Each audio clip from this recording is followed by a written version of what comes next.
Hello, and welcome to AP Daily. I'm Dr. Swope, and I teach at Northwest High School in Germantown, Maryland. In this video, we're going to talk about research methods in psychology. So what are we going to learn and how are we going to proceed? Well, it's important when we look at research in psychology that research is not one thing done in the same way. Think of types of research as different tools that can be used to answer certain questions. You don't use a hammer to cut a board, and you don't use a screwdriver to pound in a nail. So you want to use the proper research method to answer the type of question that's set before you. One research method we're going to talk about in this video is surveys. The other is naturalistic observation. And the third one we're going to talk about is a case study. Now, experiments. Experiments will be covered in the next video because it's a whole different type of category with its own set of rules. Now that we have the three methods of research we're going to talk about, there's different ways to do these methods. So we have surveys, naturalistic observation, and case study, and you can do each one of those longitudinally, or you can do it cross-sectionally. All of the research methods in this video are correlational, not causal, which means surveys, naturalistic observation, and case study, they can't tell us that one thing caused another. That means with these three types we're going to talk about in this video, there could be a third variable or a fourth variable, and we call those things confounding variables, and we'll dig into that as we go. For surveys, I'm not going to define it because, quite frankly, I think you know what a survey is. But here we go. Surveys are questionnaires that attempt to gather data on what people think and have done. Just important to know, data is raw and needs to be processed before it can become useful information. Like anything, survey is good and bad. It's got strengths and weaknesses. So surveys can gather large amounts of data very quickly, and they can gather large amounts of data very easily. The data can be processed easily into information. With online tools and software, you can get thousands of participants to answer something from everywhere in the world, and you can easily crunch those numbers. It's a good way to study sensitive topics that allow for anonymity, because some things in psychology, people might be uncomfortable admitting to someone face-to-face, or they don't want their name attached to that kind of information. The weakness, and participants, that's what we call research volunteers, they can lie, particularly when it comes to sensitive information. Participants can misunderstand the question. There's the idea of what's called the wording effect. The question can be written in a way that affects the participants' responses. For example, if I asked you, how fast was the car going when it bumped into the other car? Or how fast was the car going when it smashed into the other car? Depending on how I phrase the question can alter how the participant answers the question. And another weakness is you really can't ask follow-up questions. I like to say you can get a lot of surface level data, but you don't get a lot of deep data. Now, a case study is the opposite kind of a survey. Think of it that way.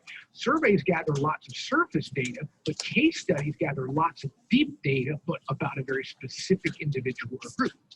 So this method can provide a full picture of what happened.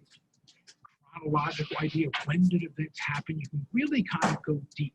You get different views on the subject. If you have a team of researchers, they can ask different questions and put together a whole picture of an important person, someone who's very ill, someone who's amazing or remarkable in a certain way.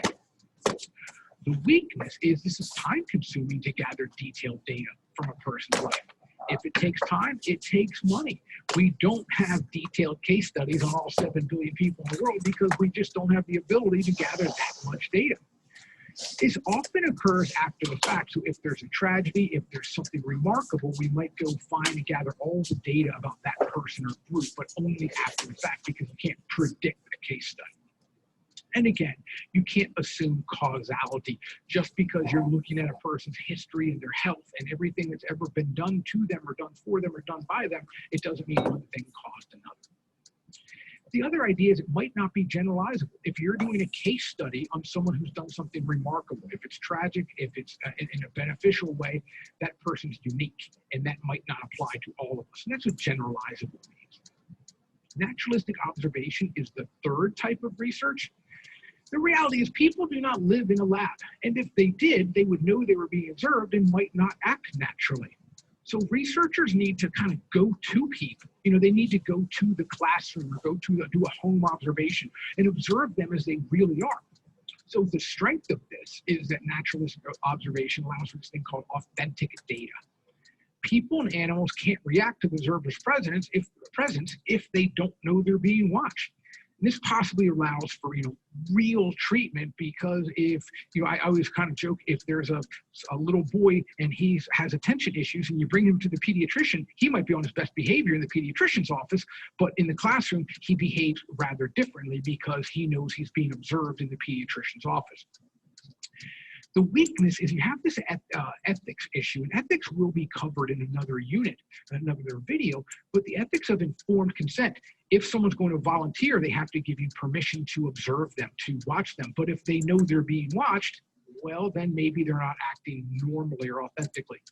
There's also the idea of lack of control, which means the observer doesn't really know what they're watching. For instance, if someone went to your high school and wanted to see what the average teenager's doing, well, what if they went on Halloween? Is that how normal people, is that how a normal high school is on Halloween? What if they went on a pep rally day or the day of the big game? Because an observer doesn't really know what they're observing, they're just taking notes. Results can only be descriptions, not explanations, which is a fancy way for saying this too can't ascribe what's called causality. If I'm watching someone, I don't know why they're doing what they're doing, I can just observe it, I can't explain it. Okay, so we did 3 research methods. Now let's look at how we do those methods. Cross-sectional and longitudinal studies are not research methods. They're ways to do each method. Cross-sectional, look what I did here. It's kind of a real cheap memory device, but maybe it'll help you out. I highlighted or I underlined the C in cross-sectional and the C in compares different groups. So cross-sectional compares different groups. It gathers data at one point in time. Think of it as like a snapshot. It doesn't give a full history or picture. Longitudinal data follows a group and it gathers data over a long time. You can see underlined long and long. And the problem with this is, can data be generalized? So if I'm following a group of interesting people throughout their life for 20 years, are those interesting people, because they're interesting, they might not be like the rest of us because I'm not that interesting. So, I'm not sure data from certain people can be generalized to the whole population. Now, this idea is great for questions in the development unit as, babies and children and teens and older folks grow throughout their life. We want to follow them and see what changes happen. Thank you for watching. I encourage you to continue to watch all of the videos in this series and maybe even rewatch them. Not only will you learn content, but there are hidden skills, not even hidden, there are skills and hints and tricks that myself and some of the other video presenters will give to you to help you do well in your course and on the AP exam.